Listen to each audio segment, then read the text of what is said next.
Ada 30 orang yang pernah melihat Dajjal di dalam muka bumi. Pada zaman Rasulullah, ada seorang lelaki namanya Tamim ibn Aus Ad-Dari. Lelaki ini orang Arab, beragama Kristian. Dia naik kapal bersama dengan 30 orang daripada kabilah Lukham dan Judham. Pergi ke mana tidak diperincikan. Kata Tamim, waktu kami sampai di tengah-tengah laut, kami dipukul oleh ombak yang kuat sehingga kami hilang arah tuju. Selama 30 hari, sebulan duduk di tengah lautan. Akhirnya kami sampai di sebuah pulau yang kami pun tak tahu pulau itu di mana. Kami pun bergerak ke pulau itu. Kami pun tengah berehat-rehat di pulau tu, tiba-tiba keluar seekor binatang yang pelik. Binatang ini berbulu lebat sehingga menutup seluruh bahagian badannya. Kemudian binatang ni pun datang dekat. Kemudian dia bercakap, "Siapa kalian?" Kami pun jawab, "Kami adalah pemuda-pemuda Arab Kristian daripada semenanjung tanah Arab." Tamim pun bertanya pada binatang tadi, "Siapa kamu?" Binatang tu jawab, "Ana al-Jassasah." 30 orang ni tanya, "Jassasah tu apa?" Dia tak jawab. Dia kata, di tengah-tengah pulau ada satu orang yang sudah lama menunggu kabar berita daripada orang lain. Mereka pergi ke tengah-tengah pulau. Kata Tamim, kami pun masuk ke dalam.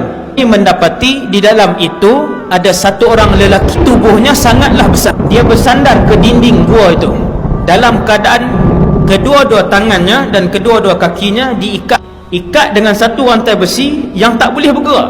Kedua-dua pahanya dirapatkan ke dadanya. Kemudian lelaki yang berambut panjang itu, kerinting yang sangat kerinting. Lelaki itu bertanya kepada kami, "Man antum?" Kamu semua ni siapa? Kami Arab ni daripada semenanjung tanah Arab, naik kapal, panjang cerita. Kemudian kami pun tanya kepada lelaki tadi, "Siapa kamu?" Jadi dia tak jawab. Kemudian dia tanya beberapa soalan, 4 soalan. Soalan pertama lelaki ni tanya, "Kamu semua tahu tak tentang Tasik Tabariyah?" Yang ramai-ramai ni jawab, "Tahu." "Macam mana keadaan Tasik itu?" "Oh, airnya masih banyak." Lelaki ni kata, "Satu hari apabila kamu tengok Tasik itu hampir kekeringan, maka ketika itu aku akan keluar." Tasik Tabariyah ni tasik di mana? Sea of Galilee. Tasik ni ada di Israel.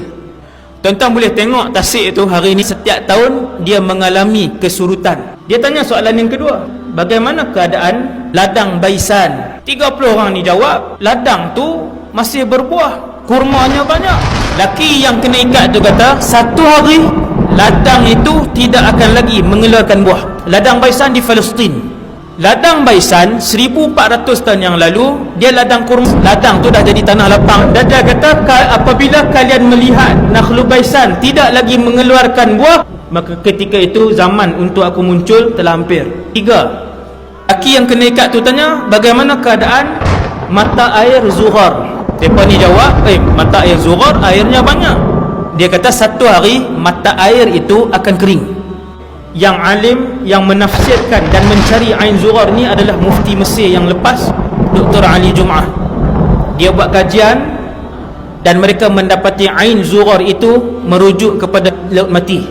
Laut Mati itu 100 tahun yang lalu penduduk di situ sebut Ain Zuhar. Ketika kumpulan ulama daripada Mesir termasuk mufti Mesir yang lalu pergi ke situ, orang kampung sebut, "Wahai Tuan Mufti, dulu di sini adalah sebahagian daripada Laut Mati itu." Dia tunjuk satu pokok jauh daripada Laut Mati itu.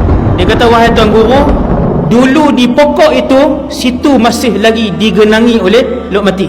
Dan hari ini dah mula surut."